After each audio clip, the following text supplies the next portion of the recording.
Welcome to The Explainer. All right, let's jump straight in. Today, we're exploring a truly unique ecosystem out on the Tonle Sap Lake in Cambodia. Specifically, we're looking at the fascinating floating village of Kompong Khleang. But hey, we aren't just here to talk about the incredible geography. We're going on a deep dive into how responsible tourism, grassroots education, and some really smart data-backed maternal health initiatives are completely transforming a vulnerable community. It's a powerful story about connection, and honestly, it shows how one simple positive choice can set off a massive ripple effect. Here's our roadmap for today. 1. Life on the Great Lake. 2. Redefining floating village tourism. 3. Education above the water. 4. Strengthening local maternal health. And finally, 5. A sustainable community future. Let's get to it. Kicking things off with Section 1, Life on the Great Lake. Think about this for a second. How do you actually build a functioning community on a lake that physically rises over 30 feet? I mean, 30 feet! That is like a 3-story building just appearing out of thin air every single year. Yet, this is the exact geographical reality faced by the estimated 1.1 million people living on the Tonle Sap. You see, during the wet season, the mighty Mekong River overflows, forcing water backwards into the Tonle Sap and drastically expanding its size. Surviving that kind of extreme geography requires some serious, ingenious adaptation. In Kompong Khleang, which is a village of about 600 households, they don't just build your average house. During the dry season, if you walk through the village, you're walking beneath these towering 6-meter, that's roughly 20-foot stilts. But wait for the wet season, and the water level rises right up to the floorboards. The entire village effectively transforms from this towering forest of wooden stilts into a floating city. And you know, a place this wild is bound to have an amazing backstory. The local identity here is just steeped in folklore. According to legend, long before humans were even around, seasonal elephant migrations actually carved out the local river. Fast forward to the Angkor era, and it's said that an elephant king died in a fierce battle and was buried right in this very area. Then, during the French colonial era, settlers discovered magnificent ivory on a small hill, which is what officially gave the village its name, Kompong Khleang. That actually translates to Port of Ivory. So you have this place where extreme geography and deep cultural history are just perfectly intertwined. Moving right along to Section 2, Redefining Floating Village Tourism. Now, unique geography naturally attracts tourists, right? But that can bring some serious baggage. Listen to this pretty intense quote from a tour guide named Quang, featured in the book Catfish and Mandala. Extractive tourism is incredibly harmful. In nearby villages like Chong Kias, for example, reviews frequently describe the tours as intrusive tourist traps. Locals are treated almost like a zoo exhibit, and tourists are constantly pressured for cash. It degrades the community and just creates this toxic cycle of exploitation. So the big question is, how do we visit a place like this ethically? Well, enter the community-first tour model in Kompong Khleang. They've implemented these incredibly strict child-safe rules to protect the locals. We're talking no close-up photos of kids, absolutely no photos of shirtless children, and no physical contact whatsoever. Their golden rule is honestly brilliant. If it's inappropriate back in your home country, it is inappropriate here, period. That instantly shifts the whole dynamic from exploitation to profound respect.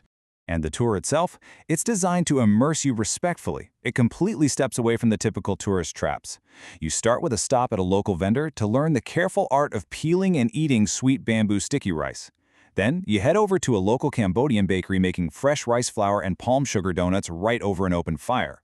After that, you visit the local school, and finally, you take this quiet, respectful boat ride to watch the sunset over the Tonle Sap. It's intimate, it's sensory, and it is deeply, authentically local. But here is the absolute best part of this tour. 45%. That is the portion of your $35 tour fee that goes directly back into the local community. It doesn't just disappear into the pockets of some massive foreign tour agency. It stays right there, on the ground, in Kompong Khleang. So where exactly do those funds go? Let's look at Section 3, Education Above the Water. Get this, just $350. That is the incredibly tight, lean monthly budget required to run the Bridge of Life pre-primary school. For just $350 a month, they pay the teacher, they buy school supplies, and they support 63 young students. But they do so much more than just teach in a stilted classroom. They provide biosand filters for clean water to combat parasites, and crucially, they maintain a school boat during the wet season. That way, kids can actually commute to class when the roads are entirely submerged underwater. And here's a twist you might not expect. This ecosystem supports everyone, not just the kids. Through a really cool program they call Reverse Tours, the school's budget actually funds trips for elderly village residents. We're talking about folks who have lived in the shadow of Siem Reap their entire lives, but perhaps never had the means to travel. The program takes them on free trips to finally go see the majestic Angkor Wat temples. So the tourist dollars come in, and cultural heritage is given right back to the village elders. It's just a beautiful cycle. Now, let's shift gears to the macro level. Section 4. Strengthening local maternal health. Between 2023 and 2026, the Japanese government, working through JICA, launched a highly targeted intervention in the Siem Reap province. They specifically zeroed in on areas like the Sauderniekum Operational District, which includes these Tonle Sap communities. Why? Because the data showed that maternal health and facility delivery rates were dangerously low here compared to the rest of the country.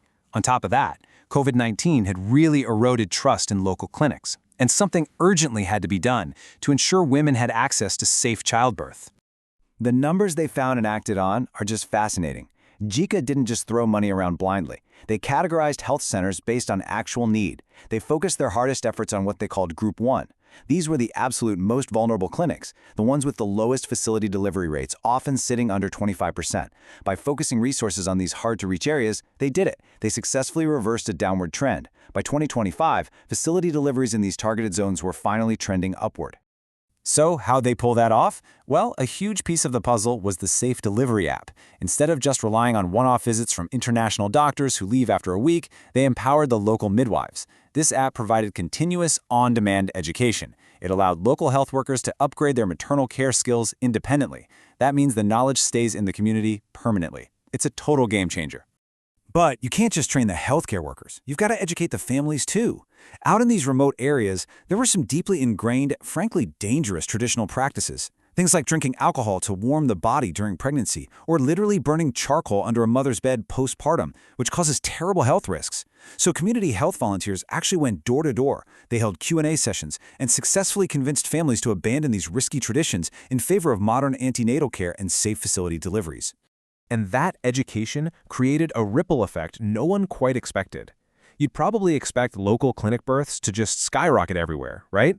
Well, in some areas, local health center births actually decreased slightly. But here's the crucial part. Dangerous home births didn't increase. Instead, what happened was that empowered, educated women were making the conscious choice to travel further down the paved roads into the city. They were heading to the highly specialized Kanthabapa Hospital to get the absolute highest quality care for their deliveries. Education literally gave them the agency to demand better health care. Bringing it all together now. Section 5. A sustainable community future. It truly operates as one big, living ecosystem. Think about it. A traveler makes a simple choice to book an ethical, community-first boat tour. That choice respects the locals, and the funds flow directly into the school. That accessible education provides not just literacy, but clean water filters and community support for the village elders. At the very same time, improved health systems and dedicated volunteers are empowering women, replacing dangerous traditions with safe modern childbirth. Every single piece supports the whole shebang. So I want to leave you with this final provocative thought. Next time you travel, ask yourself, are your choices extracting from the local ecosystem, treating it like an exhibit? Or are your choices helping to sustain and empower the people who actually live there? Kompong Khleang proves that a better way is absolutely possible. Thank you so much for joining me on this explainer, and I hope this leaves you eager to learn more about the incredible impact of your own footprint out there in the world.